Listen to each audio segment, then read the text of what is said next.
27 साल बाद आखिरकार भारतीय जनता पार्टी का वनवास राजधानी दिल्ली में पूरी तरीके से खत्म हो चुका है और अब राजधानी दिल्ली में भारतीय जनता पार्टी की सरकार काबिज हो चुकी है और अब दिल्ली में डबल इंजन की सरकार चलने वाली है।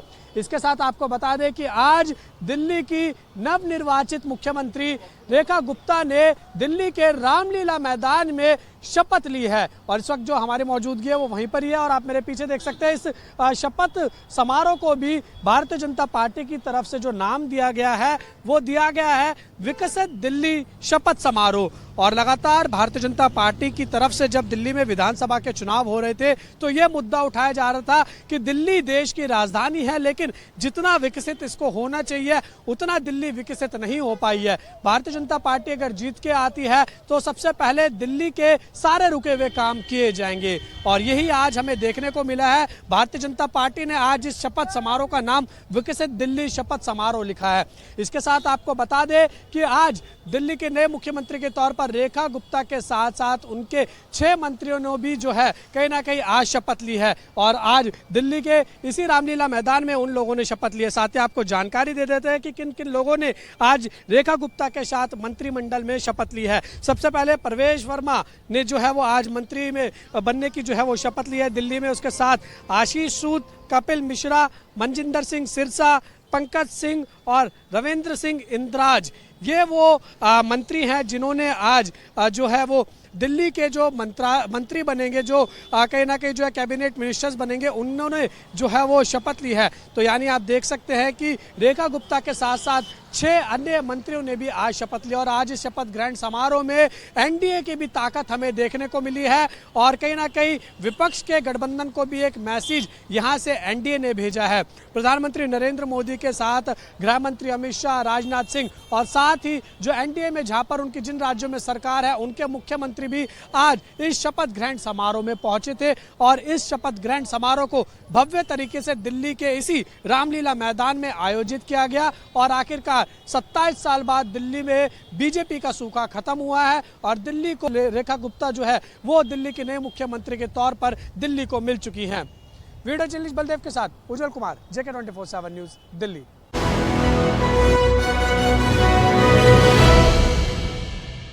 आज यूपी सरकार ने विधानसभा में बजट पेश किया। बजट के बाद समाजवादी पार्टी के राष्ट्रीय अध्यक्ष अखिलेश यादव ने तीखा हमला बोला है। उन्होंने कहा ये बड़ा जरूर दिखता है बजट, लेकिन अंदर से खोखला है। साफ तौर पर उन्होंने ये भी कहा कि बजट में कुछ ऐसा नहीं है जिससे उत्तर प्रदेश का भला हो। साथ ही साथ उन्होंने ये भी कहा कि ना तो बेरोजगारों के लिए कुछ है, ना किसान के गन्ना मूल्य को बढ़ाया गया। यानी तमाम जो उत्तर प्रदेश के विकास की गति होनी चाहिए थी इस बजट से, वो बजट ही नहीं है। उन्होंने कहा कि मुख्यमंत्री योगी आदित्यनाथ को पता ही नहीं था कि वित्त मंत्री गोपनीय बजट क्या कुछ पेश कर रहे हैं। तो ऐसे में उत्तर प्रदेश की सरकार ने आज बजट पेश किया। उसके बाद समाजवादी पार्टी के प्रदेश कार्यालय पर अखिलेश यादव ने प्रेस कॉन्फ्रेंस कर ये कहा कि ये बजट नहीं, ये बिल्कुल गड़बड़ बजट है और इसमें जनता का कोई भी हित नहीं है। देखने वाली और समझने वाली बात यह है कि जिस तरह से मौजूदा सरकार ने बजट पेश किया और ये कहा कि पिछले बजट से 9.5% ज़्यादा का बजट है और तमाम सेक्टरों में इससे आने वाले समय में विकास की गति दिखेगी। लेकिन वहीं अगर विपक्ष के नेता अखिलेश यादव की बात माने तो उन्होंने ये कहा कि ये बजट सिर्फ छलावा है, बजट नहीं है। इसमें किसी भी उत्तर प्रदेश का चाहे किसान हो या बेरोजगार हो, उसका कोई भी भला होने वाला इस बजट से नहीं है। तो समझने वाली बात यह है कि जिस तरह से भारी भरकम बजट पेश किया गया, उसके बाद समाजवादी पार्टी के राष्ट्रीय अध्यक्ष अखिलेश यादव ने इस बजट को कहा कि ये बजट खोखला है। कैमरामैन किशन के साथ उमेश मिश्रा, JK 24/7 लखनऊ।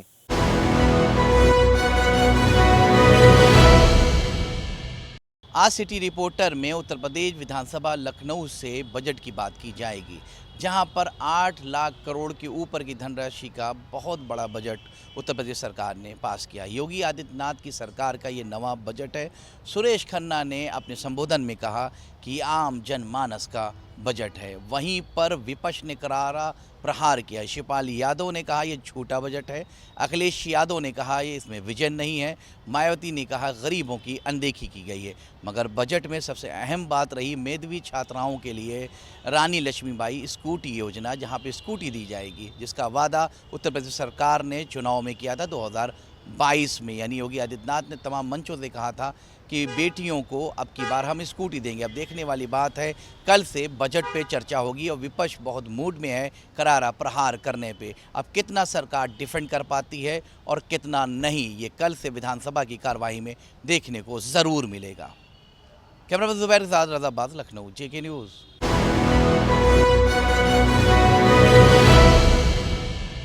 नमस्कार, आप देख रहे हैं हमारा विशेष प्रोग्राम सिटी रिपोर्टर देहरादून से। मैं संचित शर्मा एक बड़ी खबर को लेकर के और बात करेंगे उत्तराखंड के मौसम की।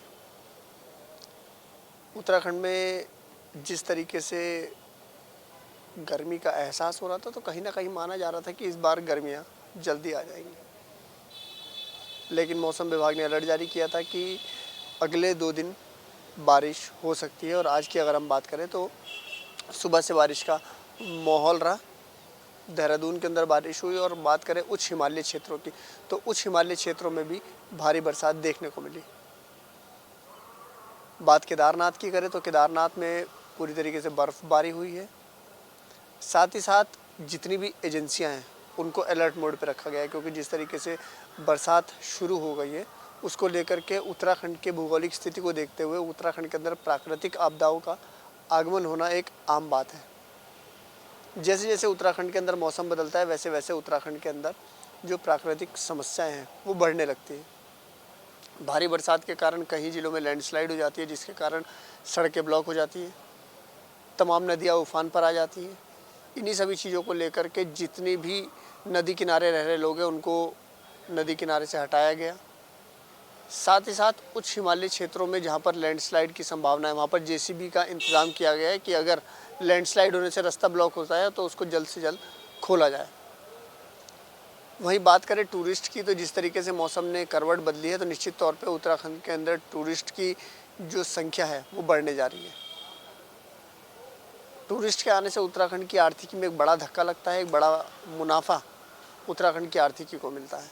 तो इन्हीं सभी चीज़ों को देख करके उत्तराखंड के मौसम का ये अपडेट हम आपको दे रहे थे देहरादून से। कैमरा पर्सन वीरेंद्र थपलियाल के JK के लिए देहरादून से संचित शर्मा।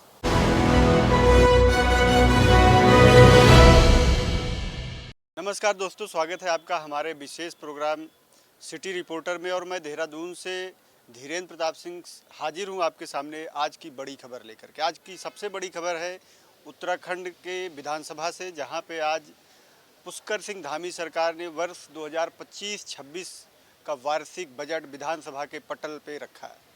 1,01,175 करोड़ का ये सरप्लस बजट है।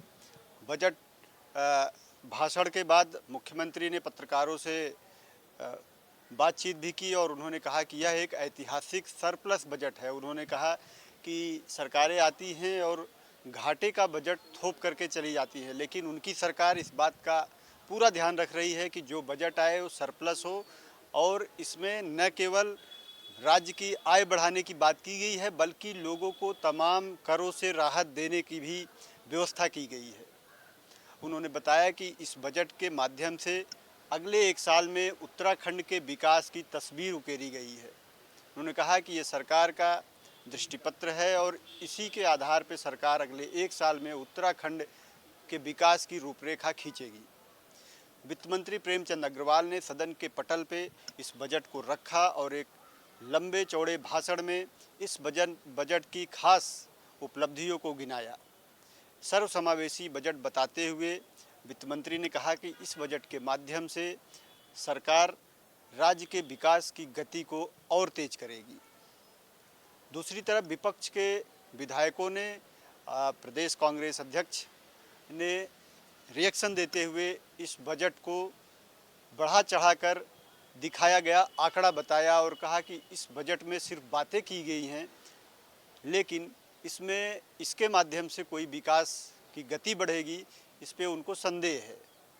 तो इस तरह से उत्तराखंड के बजट सत्र में आज बजट को सदन के पटल पे रखा गया है और अगले कुछ दिनों में इस बजट पे चर्चा और उनका पारण किया जाएगा। विपक्ष बजट प्रस्तुति के दौरान हंगामा करता रहा और बाद में नेता प्रतिपक्ष यशपाल आर्य ने भी इस बजट को बढ़ा चढ़ाकर बताया गया आंकड़े का बजट बताया। कैमरा सहयोगी वीरेंद्र थपलियाल के साथ JK 24/7 के लिए देहरादून से धीरेन्द्र प्रताप सिंह।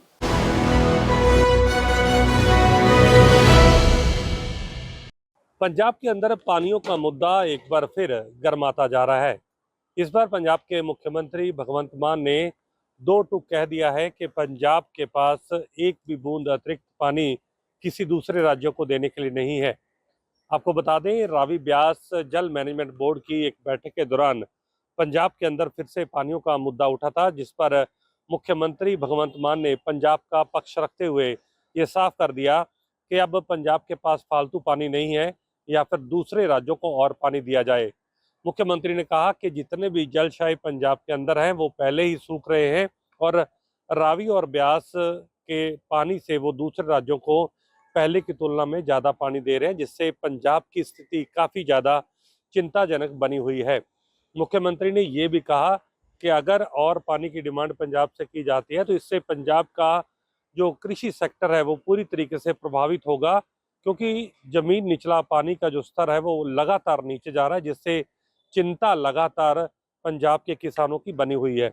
उन्होंने कहा कि जब हरियाणा के साथ पानी का आवंटन हुआ था तब हमने केंद्रीय अनाज भंडार को ध्यान में रखते हुए या फिर इसी तरीके से जो पानी पंजाब के अंदर है उसका प्राथमिकता के आधार पर उनको इनका हिस्सा दिया गया, लेकिन यमुना से जब जब हमने पानी मांगा तो किसी भी सरकार ने या फिर केंद्र सरकार ने पंजाब को अतिरिक्त पानी देने के लिए हामी नहीं भरी, जबकि पंजाब का भी उस पानी पर अधिकार बनता था।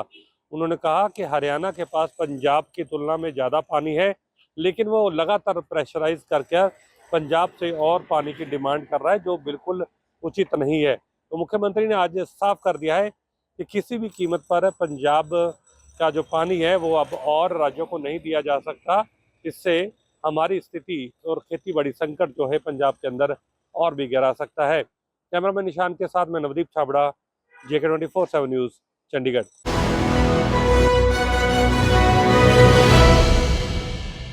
महाराष्ट्र के उप मुख्यमंत्री एकनाथ शिंदे को जान से मारने की धमकी।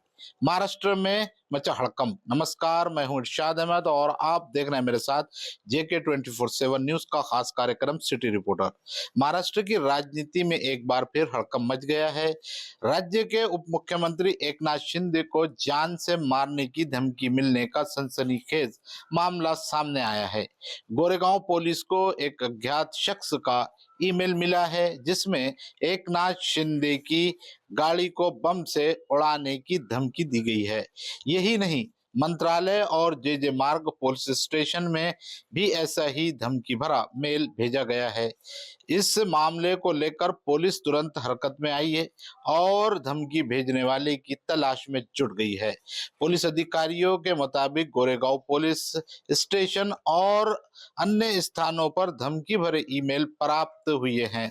पुलिस टीम इस मामले की गंभीरता से जांच कर रही है और जल्दी ही आरोपियों को पकड़ लिया जाएगा, ऐसा कहा जा रहा है। इस बीच डिप्टी CM एकनाथ शिंदे इस समय दिल्ली दौरे पर है। वो रामलीला मैदान में आयोजित शपथ ग्रहण समारोह में शामिल हुए और उसके बाद NDA नेताओं के साथ बैठक के लिए रवाना हो गए। वहीं इस बीच महाराष्ट्र पुलिस ने उनकी सुरक्षा व्यवस्था को और मजबूत कर दिया है। ऐसा पहली बार नहीं जब किसी बड़े नेता को इस तरह की धमकी मिली हो। कुछ दिन पहले प्रधानमंत्री नरेंद्र मोदी के विमान पर आतंकी हमले की धमकी भी मिली थी। मुंबई पुलिस को एक फोन कॉल के जरिए यही जानकारी दी गई थी कि PM मोदी की विदेश यात्रा के दौरान आतंकवादी उनके विमान पर हमला कर सकते हैं। हालांकि जांच में सामने आया कि फोन करने वाला व्यक्ति मानसिक रूप से अस्थिर था और सुरक्षा विशेषज्ञों के अनुसार आज के समय में सुरक्षा एजेंसियों के लिए ये जरूरी हो गया है कि वे हर तरह की धमकी को गंभीरता से ले और सतर्क रहे। फिलहाल महाराष्ट्र पुलिस इस मामले की तह तक जाने के लिए पूरी जांच में जुटी हुई है। तो देखना होगा कि धमकी देने वाला शख्स कौन है और उसके इरादे क्या है। ये किसी शरारती तत्व की हरकत है या फिर कोई गहरी साजिश है। कैमरा पर्सन बाकिर अंसारी के साथ मैं इरशाद अहमद, जगह 24/7 न्यूज, मुंबई।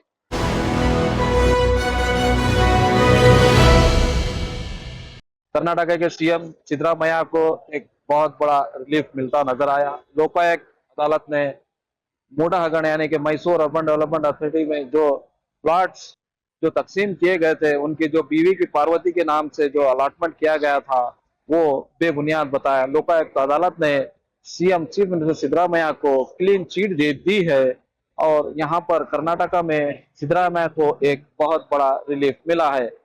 और खासकर बीजेपी यानी कि अपोजिशन पार्टी इस पर तनकीद करते हुए कह रहे हैं कि हमको मूढ़ाहगढ़ जो किया गया है वो सीबीआई की जांच की जाए। आज अपोजिशन लीडर आर अशोक ने बहुत सारे इल्जाम लगाते हुए कहा कि लोकायुक्त एक में जानी बूझी यहाँ पर साजिश की गई है, बेहतर होगा सीबीआई की जांच की जाए। लेकिन लोकायुक्त अदालत ने यहाँ पर सीएम सिद्धरामैया को बहुत बड़ा रिलीफ देते हुए नजर आई। आने वाले दिनों में आप देखना होगा मैसूर अर्बन डेवलपमेंट अथॉरिटी के जो साइट्स अलॉटमेंट किए गए थे उस पर क्या इकदाम होते हैं। वीडियो जर्नलिस्ट हारून रशीद के साथ मोहम्मद नबी, बेंगलोर।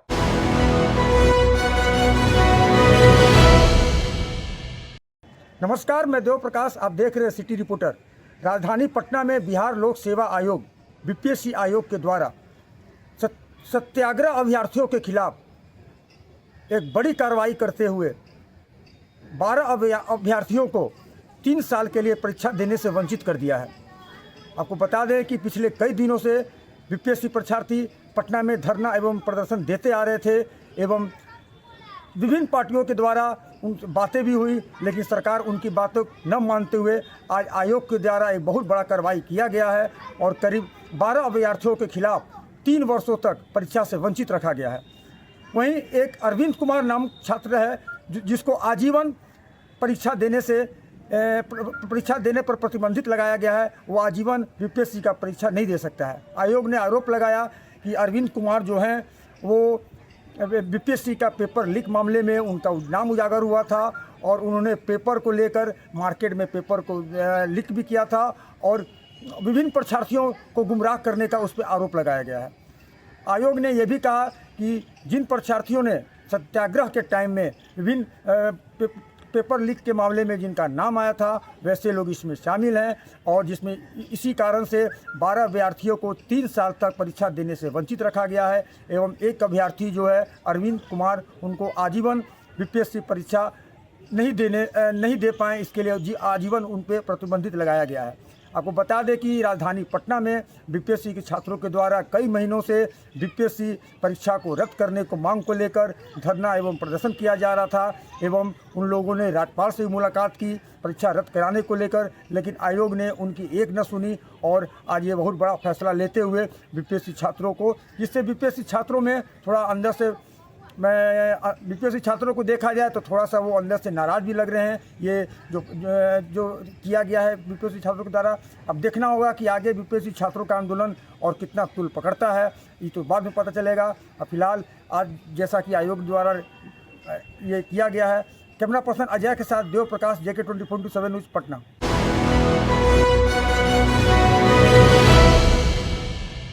बलौदा बाजार हिंसा और आगजनी मामले के विरोध को लेकर के जो है उस मामले पर जो गिरफ्तार हुए उस मामले को लेकर के भीम आर्मी के कार्यकर्ताओं ने आज मुख्यमंत्री का बंगले का घेराव किया। उनकी मांग है कि इस घटना पे जो भी निर्दोष जो सेंट्रल जेल के अंदर बंद है उन्हें रिहा किया जाए और इसके साथ ही उनके ऊपर हुए FIR जो है वो रद्द करने की मांग भी की गई। आपको बता दें कि इस पूरे मामले को लेकर के नागीना के सांसद चंद्रशेखर आज़ाद ने 1 महीना पहले ही एक बड़ा आंदोलन की चेतावनी दी थी, जिसको आज एक कार्यक्रम हुआ। हालांकि फ्लाइट जो है लेट हो गई, जिसके चलते जो है नागीना के जो सांसद है वो कार्यक्रम में नहीं पहुंच पाए। हालांकि उनके कार्यकर्ताओं के द्वारा जो है रायपुर के बूढ़ा तालाब में जो है जोरदार जो है प्रदर्शन किया गया। बड़ी संख्या में भीम आर्मी के कार्यकर्ता इस कार्यक्रम में शामिल हुए और पुलिस के बीच जो है धक्का मुक्की जरूर हुई। उनकी मांग है कि जल्द से जल्द जो बलौदाबाजार हिंसा मामले पे जो दोषी बनाए गए हैं उन निर्दोष लोगों को जो है तत्काल सेंट्रल जेल से रिहा किया जाए और उनके एफआईआर को रद्द करने की मांग की है। आपको बता दें कि पिछले साल जो है बलौदाबाजार में जैद खाम को क्षतिग्रस्त हुआ था। उसके आरोपियों को जो है इस पूरे मामले में लेकर के जो आरोपी है उनके ऊपर कार्रवाई की मांग की गई थी, मगर इसके साथ ही कार्रवाई के साथ साथ में सीबीआई की मांग की थी, जिसको लेकर के जो है बलौदाबाजार कलेक्ट्रेट का घेराव किया गया था। हालांकि यह हिंसा रूप ले लिया और एसपी कार्यालय और कलेक्टर सहित हजारों की तादाद में जो गाड़ियां थी उनको जला दिया गया और एक भयंकर जो है रूप ले लिया, जिसके बाद जो है इस मामले पर भीम आर्मी के कई कार्यकर्ताओं को जो है पुलिस ने गिरफ्तार कर दिया, जो रायपुर के सेंट्रल जेल में बंद है। हालांकि कुछ कार्यकर्ताओं को जो है पुलिस ने जरूर जो है रिहा कर दिया। अब देखना यह होगा कि इस मामले के बाद जो है अब प्रदर्शन के बाद जो है कितने कार्यकर्ताओं को पुलिस छोड़ती है, सरकार छोड़ती है, ये तो देखने वाली बात होगी। कैमरामैन पिंटू देवांगन के साथ शंभू राही, JK24 न्यूज, रायपुर।